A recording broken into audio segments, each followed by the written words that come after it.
What is up, guys? It's me, Exactly, and welcome back. You guys already know though that we got a few things to talk about today, so let's get right into those. But first, I do have to give a quick shout out to the sponsor of this video, jumpshottrainer.com. If you need a better jump shot, there is no way for you to go out and get that better jump shot than using jumpshottrainer.com, as their method is proven to increase your shooting accuracy by eliminating resistance from your offhand. You can learn more by using the links in the description box below. To start off this episode, let's play a game, shall we? Now, this game is called Excuse or No Excuse. And here's how it's gonna work. See, I'm just gonna read you guys this quote and not tell you who it's from, not tell you which team it was made by, or anything like that. That way there will be no bias to take into account when you guys tell me whether or not you think this is an excuse or not an excuse. Here's the quote. It's a different vibe, a different feeling when you're on the climb like Toronto and Milwaukee is, and like we were a few years ago. It's harder for you to get up each game. There are certain nights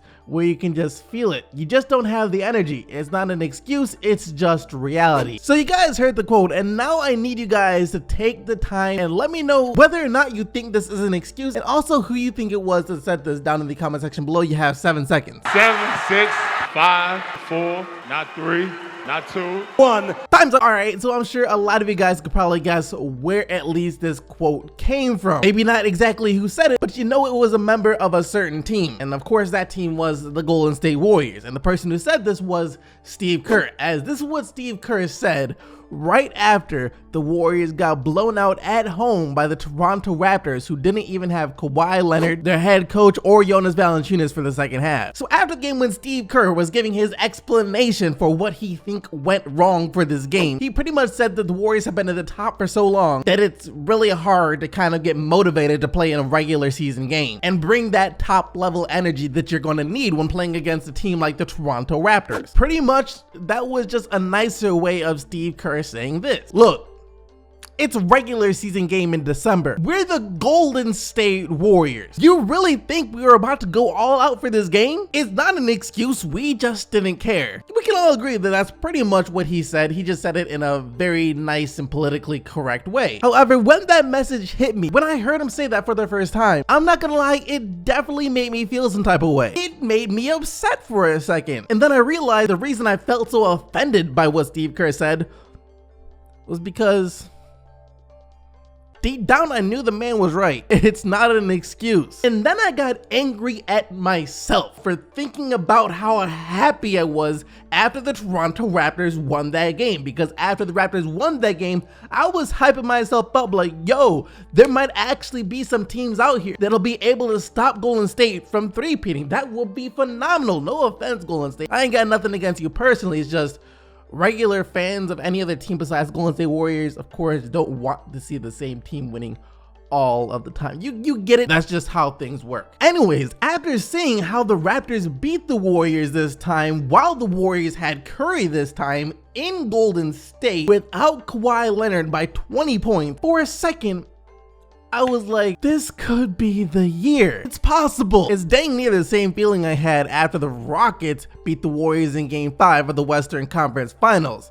That feeling I had before I realized that putting your faith in Chris Paul to stay healthy, that's never been a winning strategy. So essentially, in saying this, Steve Kerr brought me back to reality real fast and reminded me that this is still regular season Golden State. They still also don't have DeMarcus Cousins back just yet. So while it was a good win for the Raptors, kind of like Kyle Lowry said, it was just another win in an 82 game season. Still, at the very least, I have found peace in the fact that bare minimum, we will be seeing a better final series that we have seen for the past 2 years. I don't care who comes out of the East. Toronto, Boston, Milwaukee, Philly, heck, even Indy. Any of those teams I feel can put up a better fight in the finals than we've seen for the past 2 straight years. Real quick, I think this will make for some really fun debates to be had down in the comment section below. So yesterday, we got reports out from Shaquille O'Neal when he said that he believes his Lakers team of the early 2000s could beat this Golden State Warriors team, saying, I think we'd easily win. Other people might feel different, but we had one of the best teams of all time in 2001 when we went 15-1 in the playoffs. We would have gone 16-0,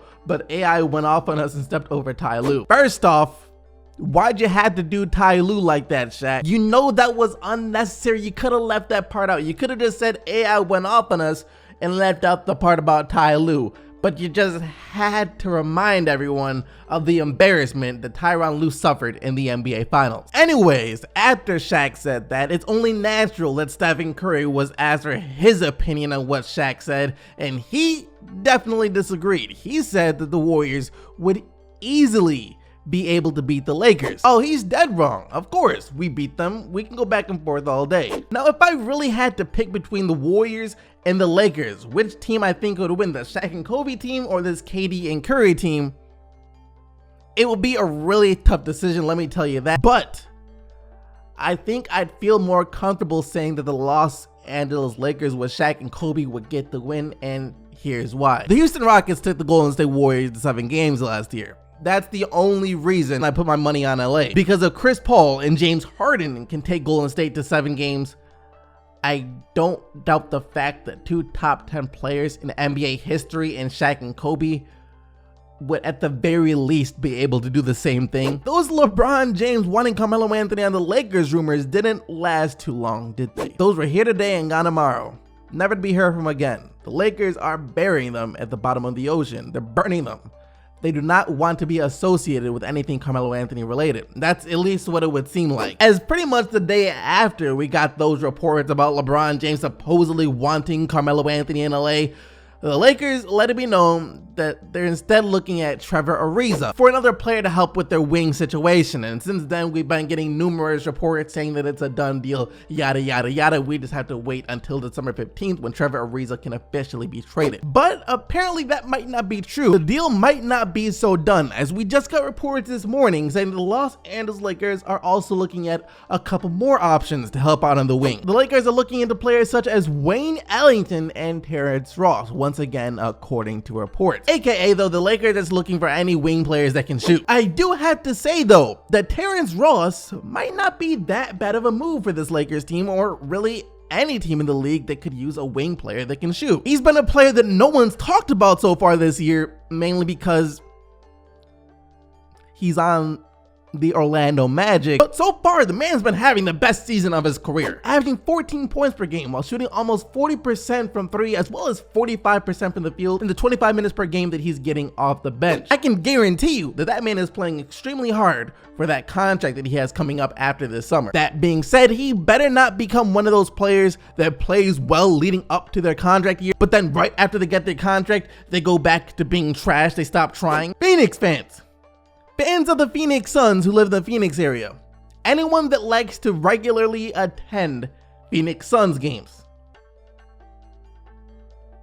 I feel really bad for y'all. This is gonna be tough, as it seems that the Phoenix Suns might be heading down the same path that the Seattle Supersonics went down about 10 years ago. Yeah, the Phoenix Suns might not be the Phoenix Suns for much longer, as we got reports out saying that the owner of the Suns is starting to move the Suns from Phoenix. Phoenix doesn't approve of arena renovations. And this comes from a local Phoenix reporter who said, sources tell me that city manager is hoping the city council will agree to postpone the vote rather than potentially suffering a lopsided defeat that could kill the future prospects of a deal. Meanwhile, the Suns owner is telling city officials that he may take the team to Seattle or Las Vegas. Yo, that would be a power move right there by the Phoenix Suns. Now, once again, like I said, for any local Phoenix Suns fans, people that attend the games on a regular basis, that's real tough for you guys. I feel terrible if that would happen. But let's not sit here and act like the Phoenix Suns either moving to Las Vegas or bring the Seattle Supersonics back wouldn't